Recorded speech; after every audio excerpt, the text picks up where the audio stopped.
नमस्कार दोस्तों, स्वागत है आपका सोहम पाठशाला में। तो दोस्तों, यह हम लोगों का सांख्यिकी का पार्ट नंबर 3 है। इससे पहले हमने इसका 2 पार्ट अपलोड कर दिया, जिसमें कि हमने माध्य और माध्यक के बारे में चर्चा कर लिए हैं 2 वीडियो के माध्यम से। और आज की इस वीडियो में हम लोग जानेंगे बहुलक के बारे में। तो भाई सबसे पहले आपको बताते हैं कि बहुलक के मतलब क्या होता है। तो भाई आपको पता होना चाहिए कि भाई बहुलक का मतलब ही होता है अधिकतम मान, यानी अधिकतम मान को ही बहुलक कहते हैं। ये जानकारी आपको होना चाहिए। और भाई ये वीडियो देखने के बाद आपका सांख्यिकी में 10 नंबर पूरा का पूरा पक्का हो जाएगा। यानी जो ये पार्ट 3 है ना, पार्ट 1 और पार्ट 2 और पार्ट 3 भी आज देख लीजिएगा, तो आपका 10 नंबर पूरा हो जाएगा सांख्यिकी में क्लास 10th के बोर्ड एग्जाम में। भाई देखिए, हम लोग अब टॉपिक की बात करते हैं कि बहुलक। भाई बहुलक का मतलब ही होता है अधिकतम मान। शुरू से हम लोग पढ़ते आ रहे हैं कि भाई सांख्यिकी चैप्टर में हम लोग आंकड़ों के बारे में जानते हैं। तो भाई देखिए, आंकड़े 2 प्रकार के होते हैं, पहले भी बता चुका हूँ। एक होता है अवर्गीकृत आंकड़े और एक होते हैं वर्गीकृत आंकड़े।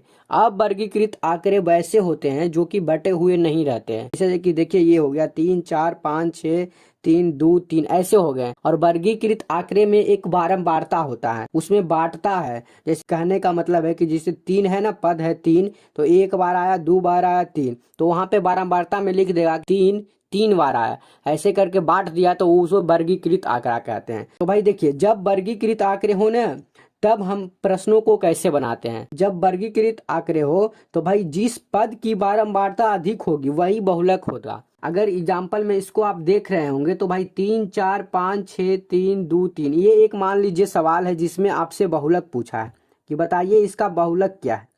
तो भाई इसका बहुलक क्या हो जाएगा। तो भाई इसका बहुलक हो जाएगा 3। क्यों हो जाएगा 3?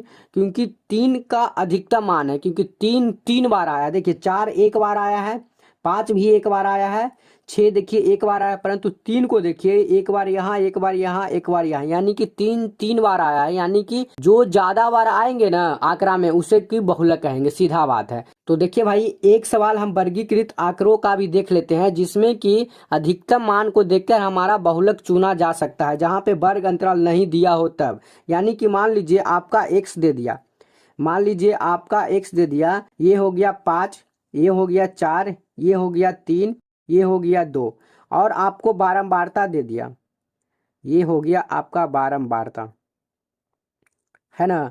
ये बारंबारता दे दिया। और इसमें कहा है ना कि 5 आया है 5 बार, और 4 आया है 4 बार, 3 आया है 10 बार, और 2 आया है 11 बार। तो अब आप हमको बताइए कि इसमें बहुलक क्या होगा। तो भाई ये वर्ग अंतराल नहीं दिया हुआ है। अगर ऐसे प्रश्न आपके बोर्ड एग्जाम में आएंगे तो आप सीधे कहिएगा कि बहुलक हमारा ये 2 होगा, 11 नहीं कहिएगा। क्योंकि भाई पद को हम बहुलक कहते हैं, जो पद ज्यादा बार आ रहा है, यानी 2 है ना, वो 11 बार आया है। कहने का मतलब है 3 है जो 10 बार आया है, परंतु सबसे ज्यादा बार 2 आया है, इसीलिए हमारा यहाँ पे आंसर 2 हो जाएगा, यानी हमारा बहुलक 2 हो जाएगा। इस बात को ध्यान दीजिए। और जब आपको वर्ग अंतराल दिया हो, तब आपको प्रश्न में वर्ग अंतराल दिया हो, तब आप बहुलक कैसे निकालिएगा। तब आपके सामने एक समस्या आएगा, आपको एक फार्मूला याद करना होगा, जो कि ये फार्मूला है।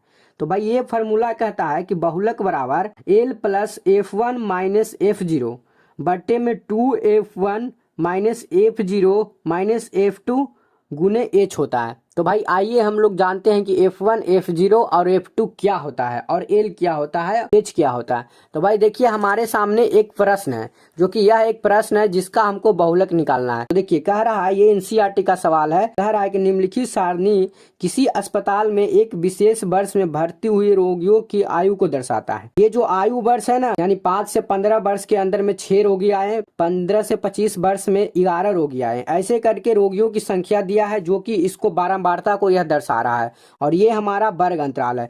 तो भाई यहाँ पे हम लिख लेते हैं कि देखिए, यहाँ पे अगर हम लिखेंगे कि हमारा वर्ग अंतराल, अगर देखें तो हमारा वर्ग अंतराल आ गया, पहला हमारा 5 से 15 है ना, 5 से 15 है।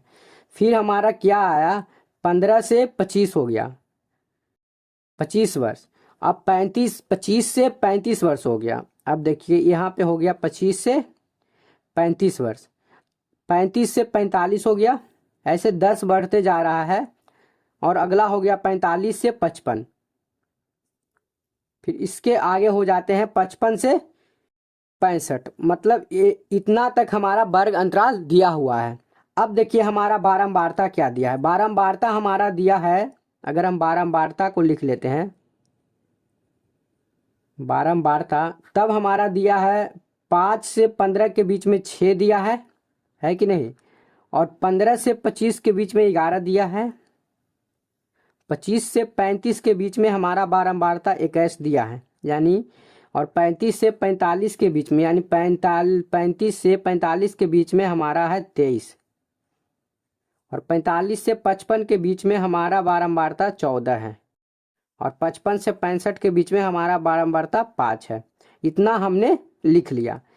देखिए भाई, बहुलक कोई बड़ा बात नहीं है, यानी कि बहुलक बनाना कोई बड़ा बात नहीं है।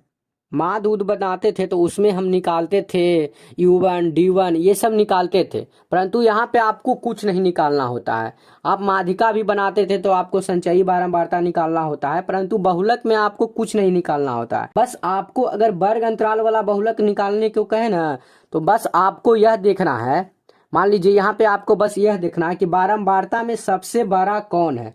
तो भाई जो सबसे बड़ा होगा, कह रहे हैं ना, जो सबसे बड़ा होगा, यानी ये 6 है, 11 है, 21 है, 23 है।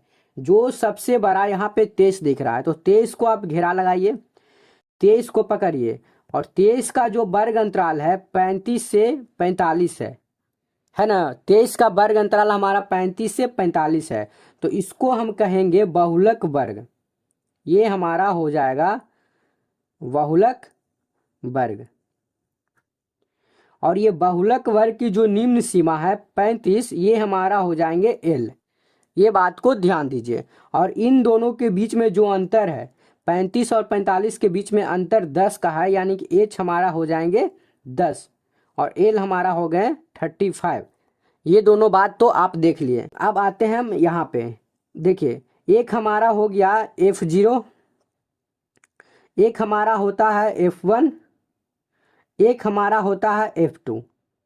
देखिए जो आपका अधिकतम संख्या है वो होगा F1, जिसको आपने चुना अधिकतम संख्या वो हो गया F1। और उसके ठीक पहले वाला को F0 हम लोग कहते हैं। F0 जो हमारा है कितना 21 है। और उसके ठीक बाद वाला को F2 हम कहते हैं, यानी 14। इतना बात को आप ध्यान दीजिएगा, आप प्रैक्टिस करिएगा ना तो आपको हो जाएगा। परंतु आपको हम ट्रिक बताते हैं कि देखिए ये 0 1 2 है ना, तो सबसे पहले क्या आता है 0। तो पहले तो इसको देख लीजिएगा 23 है ना, और इन दोनों तीनों को पकड़ लीजिएगा। 1 2 3 को पकड़ लिए, और तीनों को आपको कैसे सजाना है, ऐसे 0 1 2 करके सजा देना है। यानी कि F0 हमारा हो गया 21, और F1 हमारा हो गया 23, और F2 हमारा हो गया 14। आशा करते हैं आप इस बात को समझ रहे होंगे। हम कह रहे हैं कि जहाँ पे आपका बारंबारता अधिक है उसके ऊपर और उसके नीचे और उसके बीच वाले तीनों को पकड़िए, और ऊपर 0 से गिनती करिए, 0 1 2, और 0 को F0 कह दीजिए, 1 को F1 कहिए, और 2 को F2 कहिए। और F0 को 21 लिखिए, F1 को 23 लिखिए, और F2 को हमारा 14 लिखिए। तब आपका आराम से निकल जाएगा। और अपना आप लोग बहुलक का फार्मूला लगा लीजिए। तो भाई हमारा बहुलक का फार्मूला क्या होता है, देखिए अगर हम यहाँ बहुलक का फार्मूला लगाएंगे तो ये हमारा क्या होता है। तो बहुलक का फार्मूला हमारा होता है L प्लस, यही होता है ना, L plus F1 minus F0, और बट्टे में होता है 2F1 minus F0 minus F2। यही फार्मूला होता है आपका बहुलक का, और गुना में होता है H। इतना फार्मूला है। अगर आप सभी का मान रखिएगा, यानी कि L का मान कितना आया था 35, अगर आप 35 रखिएगा तो प्लस में F1 हमारा कितना है 23 है, यहाँ पे 23 रखें, माइनस है तो माइनस दिए, F0 हमारा 21 है तो 21 दिए, और ये बट्टा में कितना है 2F1 तो 2, और गुना में F1 हमारा कितना है 23 है, फिर माइनस आया, F0 हमारा कितना है, F0 हमारा 21 है, 21 लिख दिए, फिर माइनस F2 हमारा 14 है तो यहाँ पे हम 14 लिख दिए, गुने H का मान हमारा 10 है, क्योंकि दोनों के बीच में हमारा अंतर 10 है तो हम यहाँ पे 10 लिख देंगे, है कि नहीं। अब देखिए आगे क्या करेंगे कि ये 35 है, ये प्लस में होगा 35। अब यहाँ पे आप देखिए कि देख 23 में 21 घटाइएगा तो ये 2 बचेगा। और यहाँ देखिए ये हो गया 23 दूनी 46 है कि नहीं, तो 46 माइनस माइनस प्लस होते हैं, पर चिन्ह रहता है माइनस का तो माइनस यहाँ लिखेंगे। और ये देखिए 21 और 14 कितने हो गए हैं 35, तो यहाँ पे हो गया 35 गुने 10। अगर 10 दूनी करिएगा तो ये 20 हो जाएगा ऊपर, है कि नहीं। तो ऊपर अगर आप 20 करिएगा तब यहाँ पे आएगा हमारा 35 प्लस ऊपर 20 बट्टे में अगर 46 में से 35 घटाइएगा तो ये आपका होगा 11, है कि नहीं। 11 हो गया। अगर आप इसको यहाँ देखिए ये 35 प्लस 20 बटे 11 है, तो 35 प्लस में रखिए प्लस 20 में 11 से अगर भाग लगाइए तो कितना बार में कटेगा, 11 से एक बार में कटेगा। बच गया 9, दशमलव लिए तो 90 बचा और 11 8 88 हुआ। फिर बच गया 2 0, फिर एक मतलब लगाएं 81 से, ये 1.81 हमारा आ गया, इसमें भाग दिए। तो अब देखिए भाग हम कैसे दिए थे, ये 20 है ना, तो यहाँ पे 11 लगाए थे तो एक मतलब लगाए थे तो ये कटा था 11 से, बचा था 9। 9 इससे कम है तो यहाँ पे दशमलव लिए थे और एक 0 लिए, तो 11 8 88 काटे, 88 काटे तो फिर यही आ गया 2, फिर एक 0 लिए, फिर 1 से लगा दिए, तो ये हमारा आ गया था 11। फिर नीचे बच गया था 90, वही आते चला जाएगा। तो यानी 1.81 को लगभग में ले लिए। अगर इसको हम जोड़े 35 में 1.81 को जोड़े तो ये हो जाएगा हमारा 36.81, ये हमारा हो जाएगा आंसर, जो कि हमारा है बहुलक। और आपको ट्रिक ये याद रखना है कि जो आपका बहुलक आया ना वो आपके बहुलक वर्ग के बीच में होना चाहिए, तब आपका आंसर एकदम राइट होगा और एकदम सही होगा। देखिए 35 और 45 हमारा बहुलक वर्ग था, तो भाई 35 और 45 के बीच में ये 36.81 है कि नहीं, तो है, तो यानी कि हमारा ये बहुलक सही बना है। भाई देखिए बहुलक बनाना कोई बड़ी बात नहीं है, आप अगर इसको अच्छे से समझे होंगे तो आप बहुलक को अच्छे से बना सकते हैं। भाई आपको कुछ नहीं करना होता है, आपको मात्र बारंबारता देखना होता है। बारंबारता में जो सबसे ज्यादा है उसको आप पकड़िए और उसके ऊपर वाले को भी पकड़िए और नीचे वाले को भी पकड़िए। अगर आप सोचिएगा, अगर आप मान लीजिए सोच लीजिए अगर हमारे 6 के जगह पे 23 रहता, मान लीजिए 6 के जगह पे 23 रहता, तो आप क्या करते हैं, तब इस स्थिति में हम ऊपर 0 मान लेते, ऊपर के मान को हम 0 मानते और नीचे तो 11 है ही, तब हमारा ये F0 ऊपर से होता, फिर 0 के बाद F1 देते, फिर हमारा F2 देते और F0 का मान हमारा 0 होता। समझे कि नहीं। यही सिचुएशन अगर 23 यहाँ होता तब हम नीचे वाले को 0 मानते तो हमारा यहाँ पे F2 हो जाता 0, है कि नहीं, और F1 होता है हमारा 23, ये जो होता F0 हो गया 14, ऊपर वाला 0 से स्टार्ट होता है। यानी देखिए बड़ा पकड़िए, ऊपर को 0 1 2 लिखिए, 3 गो कॉलम को पकड़ लीजिए और 3 कॉलम के जरिए आप बना लीजिए, और जो सबसे बड़ा पकड़ा है उसके सामने वाला आपका बहुलक वर्ग हो गया। तो भाई आशा करते हैं कि आप इस वीडियो को अच्छे से समझे होंगे, यानी बहुलक अच्छे से बना पा रहे होंगे। भाई इसमें आपको प्रैक्टिस करने की जरूरत है, जैसे जैसे आप प्रैक्टिस करने लगेगा तो आपसे यह बनने लगे। तो भाई आप लोगों को वीडियो अच्छी लगी हो तो शुभम पाठशाला चैनल को सब्सक्राइब जरूर करें और बेल घंटी जरूर दबाएं, क्योंकि भाई जब हम न्यू वीडियो डालें तो आपको नोटिफिकेशन मिल सके। तो भाई मिलते हैं एक न्यू वीडियो में, और भाई सब्सक्राइब करना ना भूलें।